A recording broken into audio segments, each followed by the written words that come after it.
Whether we realize it or not, we live in a world surrounded by food preservation. If we go to the grocery store, we have a freezer section, we have refrigerated food, we have canned food, food in boxes. It's all over. In the 18th century, they had none of these techniques, and yet we live in an America that relied on food preservation. Food preservation wasn't invented in the 18th century. To find the origins of food preservation, we have to go back to ancient Egyptians, to the Romans, to the ancient Greeks, to the Vikings. There we can see the seeds of these methods come together. The simplest and oldest technique is drying. How do we get food dry? We want to pull the moisture out of it. And with some items, that happens naturally. All the grains, especially something like maize or corn that we grow here in the United States by the million tons. Corn naturally dries right there in the field. If you look at the ear of corn, it grows up nice and green, and as soon as it starts to ripen, it starts to dry out and it droops on the stalk, and it's got a natural husk on it, and it dries right there in the field. All we have to do is wait, and then at the end of the season, we pull that off. All we have to do to preserve that is to keep it dry. That's it. It is already dried and perfect in the field. That's similar with things like wheat, barley, rye, even beans, rice, all very similar to that. They basically preserve themselves. For example, the ancient Native Americans are using corn as one of their staple crops, something to eat all through the year because they had corn that they could preserve by drying it. It's just not the grains that we're drying though. We can dry all sorts of products. Meat, for instance, we can just simply cut different kinds of meat into thin strips and dry it in the sun. Now that sounds a little strange to us. We might think that meat is going to go bad, but if we cut it thin enough, it will extract the moisture rapidly enough that it hasn't gone bad at all, and it'll be a nice dried product that can last a long time. Maybe it won't last as long as grains, which might last for a decade or two, but it's still a very good preservation technique, and it can be used with something that's probably not an oily meat. Something like beef or a lot of different kinds of fish are just simply dried. Probably wouldn't want to do that with pork or with something greasy like chicken or duck. And it really depends on the region you're at. If you're in a very dry and especially cold atmosphere, drying is perfect. So stockfish that was done in Northern Europe, they would dry this, basically almost freeze dry it naturally in the environment. Perfect. No salt, no nothing, just drying. A classic food to dry in the sun would be different kinds of fruit, especially grapes that we turned into raisins, drying things like apricots or apples, and the Native Americans drying pumpkin and using that for months in the future for something like a wonderful succotash. Not every climate or season is good for drying things outside in the sun. Maybe you don't have sun, or you're in a part of the world that just never gets dry. And if you want to dry something, you have to have an alternative method. You have to have a cold fire situation, or just apply heat to it. Without cooking it, or even without smoking it, we want to just heat it up. So we'll have slightly warm ovens, or situations where maybe above a fireplace in a household where it's always dry, and we can dry things like herbs or different grains, even flowers, to keep them preserved for longer. The application of heat to the drying process leads us directly to smoking and how that helps preserve food for longer periods of time. Smoking meat is very popular today, and it's popular today because of the amazing flavor it brings to the food. Usually hot smoking, it's really almost a cooking technique. They may have wanted that flavor, but in the 18th century, preservation was the important part about smoking. They were doing cold smoking, and that layer of smoke on the outside, there's different kinds of chemicals there that resist bacteria and even insects from getting into the food and destroying it. Smoking could be done in almost any environment. If you've got a smokehouse, that makes it really easy. But not everybody could have a smokehouse. But most houses did have a large fireplace. They were capable of having things hanging up higher in the chimney for smoking. there's even people that lament about the change in the fireplaces in the 19th and 20th century, that there was no longer any place in the house to smoke. But smoking could also be done outside, and a lot of smoking was done in primitive situations over a campfire. You just make a rack of twigs to hold the items up off the fire, and you can lay things out and smoke them for days at a time. You'll get a little bit of sun helping to dry the item, and then smoke and the heat off the fire. It's usually done in a combination in our time period. It starts off with a salting process, and then you smoke on top of that. Smoking really lends itself to certain kinds of meats and certain kinds of cuts. The most popular one in the 18th century is bacon. Their bacon probably a little different than our bacon today. But even today, most bacon is smoked or cured. We desire that flavor. In the 18th century, it was all about preserving that bacon so that it would last for months and months. Today, our bacon probably isn't very old at all, and we don't need to worry about that because of refrigeration. Smoking's been popular for hundreds, even thousands of years. We have stories about Roman soldiers on the march. They're eating smoked sausage. Fish can be smoked in several different ways. You see a lot of very primitive situations where they would just smoke fish on a little rack, or very industrially in the 18th century where they would lightly salt a fish and then smoke it in large smoking situations like a smokehouse here. Another ancient technique for food preservation is salting. Salting can happen in a lot of different ways, and it's been done for thousands of years. We have images of the ancient Egyptians salting fowl. There are several different kinds of food that lend themselves to salting, and several different salting techniques or even ingredients to salting that really cause food to preserve for a great period of time. Meat is a real challenge to preserve, and salting is one of the most common ways of preserving meat. But meat isn't the only thing that we can salt. We can salt things like vegetables or even fruit. When we're preserving meat, though, we usually do either a dry method of salting or a wet method of salting, sort of salting in a brine solution.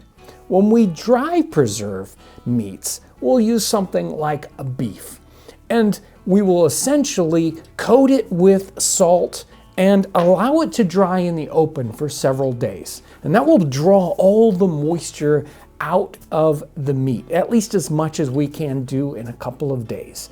And then we will take all that salt off and pack those pieces of beef in a barrel of salt. And that will continue to slowly draw the moisture out, drying that product out, and that salt will penetrate the beef as far as it can and keep any kind of bacterial growth from happening. But some things are better preserved in a wet pickle, sometimes they call it. It isn't true pickling, which uses vinegar, but a pickling that's in a brine solution. So we will do that to something like pork. So we'll do the same thing. We'll take our cuts of pork, we will coat them with salt in the open, and then pack it in a barrel with more salt, and then pour brine on top of that. That will cause the salt to continue to penetrate into the meat, and it'll cause a softer product. So pork is one of the best things to salt, but it really needs to stay in that brine solution. Now, if we go in and we take pork out of a pork barrel that's been preserved in that method, we will probably have to repack the barrel several different times. So this salted pork might last up to a year, but if we open up that barrel at all, we will have to repack it several times. And each time we'll take that brine out, we'll boil it again to sterilize it, and then repack the barrel. Again, this will last a long time, a full season, a full year, until there's more pork to salt. The end goal here of the brine solution is to keep the meat secure from air. It's to seal that off so that the meat stays good. The brine solution here is a very concentrated salt water. And this is used in all kinds of situations. Most households, they would have a family pig, and at the end of that growing season in the fall, that pig would be slaughtered, and to save up that meat for the rest of the year, they're going to salt that. Besides beef and pork, fish was another food product that was salted abundantly in our time period and previously to that. Fish really lends itself to salting. It's a fairly small cut usually, and the salt penetrates the fish flesh very, very rapidly. And so we can salt in a bunch of different kinds of ways. They would even bring large quantities of salt along with them when they were fishing to sort of pre-salt the fish, to keep them from going bad before they even got back to port. And then a more intense process of salting would go on for some different kinds of fish products. Another classic product for salting that we don't think about much is butter. So today we have salted butter because we like the flavor of salted butter. But salted butter, especially in our time period, it was much more heavily salted and salted because that would preserve it. It's interesting to look at the period recipes because they use different types of salt, different grain sizes of salt, all in one recipe, knowing that it takes different kinds of salt to penetrate the meat and continue to penetrate the meat. If we use just one kind of salt, it's not going to do it right, and it's not going to give us the right kind of flavor. Sometimes regular salt, sodium chloride, isn't enough to preserve the meat, especially from particularly bad organisms like botulism. If we want to protect against botulism, you have to use something like sodium nitrate or potassium nitrate, and that is included in many of these salting recipes. Now you might think that this salted meat sounds too powerful to eat, and in a sense it really is. It's probably the reason why we don't see a lot of salted meat products today, because you just can't cook with them immediately and have anything that's palatable at all. It's way too strong. So to cook a salt beef or to cook a salt pork or salted fish especially, you have to soak them in water and even discard the water several times, add more water back in. So it might take an entire day of preparing your salt meat before you're ready to cook it in a dish so that it's edible at all. In our 18th century time period, storing items in a brine solution was called pickling. But true pickling is storing food in an acid environment. Basically, we were taking food items and submerging them in vinegar. And the classic today would be pickled eggs or pickled onions. Those are very common, but that isn't the only thing that we pickle today, and certainly not the only thing that was pickled in the 18th century. We can pickle meat, but usually pickled meat is a cooked meat, and then it's submerged in the vinegar. They had collared meat products that they called in our time period that would be a meat that was rolled up with lots of different kinds of spices. It would be cooked, sometimes it was dried, and then submerged in our vinegar pickle. Now this would cause a very soft meat when it came out of that and had a very, very distinct flavor. This is probably the most common method of preserving food in the 18th century as well as today. Everybody can go to the store and get a jar of pickles. And a lot of our food products today are stored with a specific kind of acid content, particularly for that preservation that's going on. What's kind of interesting here is what started as a food preservation technique turns into something today we desire as a flavor and a texture difference. We want that brightness and the little bit of saltiness that we get out of a pickled food product that in the beginning it was all about food preservation. Now it's all about flavor. In pickling, we're placing our food in an acid solution. But what if we could have the food create the acid itself? That's where fermentation comes into play. Probably one of the most classic fermented products that was popular in the time period and popular today is sauerkraut. It's pretty amazing. We can take cabbage, which was very inexpensive in our time period, a typical food for the poor.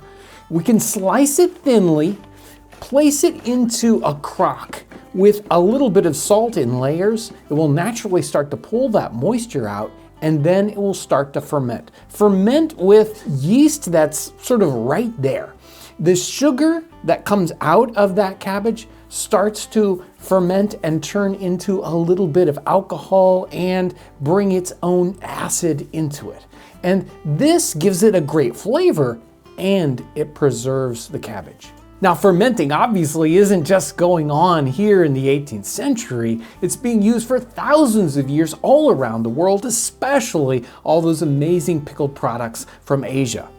Beer is a fermented product, and of course we enjoy it today, but it was the lifeblood of the 18th century. There are places that the water is not safe to drink, but yet the beer was. Now, all we're taking here is converting some of the sugars from the grains, we're fermenting that, and of course, we desire that kind of flavor that we get. Now, this happens not just in beer, but fermenting is going on in wine. Fermentation is also used for milk products, and we can do multiple different kinds of fermentation with milk. We can let milk just sour or turn it into a buttermilk. We can also make soft cheeses and hard cheeses. It's all about what kind of culture is going on and how much salt might be in a mixture to save milk, not just days, but months or even years. Sometimes preservation isn't about necessarily survival, but it's about how to best use what we have, especially if too much comes in at once. If we have a giant harvest of fruit, maybe the best way to keep from wasting it is to turn it into an alcohol. We might turn it into a wine or even distill that into a brandy.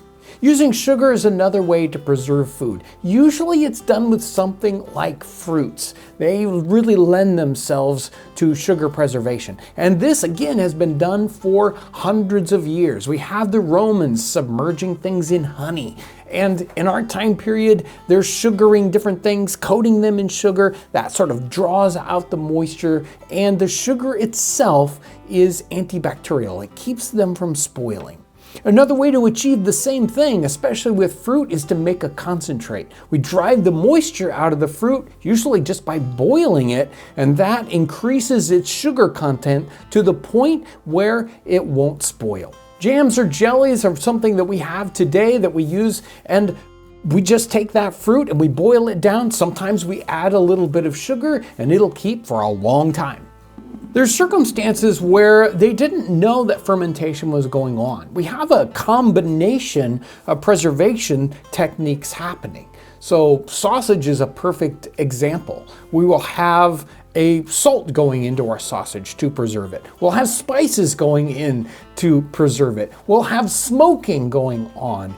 And there's also fermentation that's happening almost exactly at the same time. It makes it a very complex product with a lot of complex flavors, and all these different things add up to a preserved food. You probably have canned food in your pantry right now. They didn't have cans in the 18th century, certainly not metal cans, but they did have a way to do almost exactly the same thing. Now, in a canning situation, we are bringing a food up to a pasteurized temperature, and we're sealing that food away from any kind of oxygen, and so that no new bacteria can get into that environment to infect the food and start to make it spoil. In the 18th century, they did potted meats, which effectively did almost exactly the same thing. They would cook a meat in a little kind of vessel like this. Usually it was very finely shredded. They would cook it with a lot of fats that would necessarily kind of move up to the top and then seal that off, sort of automatically. And then they would come in and put a little bit of a paper seal on top just so that the fats on the top could not spoil on the very top of that. Clarified butter was sometimes added to the top, again to seal that off, a natural fat barrier to keep oxygen away from the food. And we would preserve things in bottles in the time period. Whole fruit, something like cherries or strawberries, we could submerge them in water or sometimes in alcohol that would preserve them for a very long period of time. And the bottle is specifically made to have a small surface area so that oxygen couldn't get to the contents. Now these are all in hard containers, usually ceramic or glass, and today we would use metal. But in the time period, sometimes they would use the food itself to seal it away from the air. So they would cook specific pies, meat pies, with a very, very hard crust. And the crust itself was not really meant to be eaten. It was to seal the food for preservation. We think of meat pies today and we want to eat the crust, and that's part of it. But in the time period, it was all about food preservation. And the crust was something that might not be good after a couple of weeks, but the contents still would be. So we'd eat the inside and then throw away the crust. There are all these food preservation techniques, and there's one set of people that seem to have to use all of them, at least in one little kind of way, and that's the military, and maybe even specifically men on board Navy ships of the time period. They have to use all these different food techniques because they are away from land. There is very little food that you can just get out in the middle of nowhere. Yes, occasionally you can catch a fish, but you can't depend on that. So they use salt provisions, they use fermenting, they use all these different things together so that they can survive over thousands of miles of ocean travel. It can be easy for us to imagine that we would need food preservation for winter. But the reality is there's so much more to that, especially in the 18th century and for people in North America. You can't travel the oceans, and that's how you get here, unless you have food preservation. You can't move from the East Coast into the West unless you have food preservation. You really can't have America without food preservation.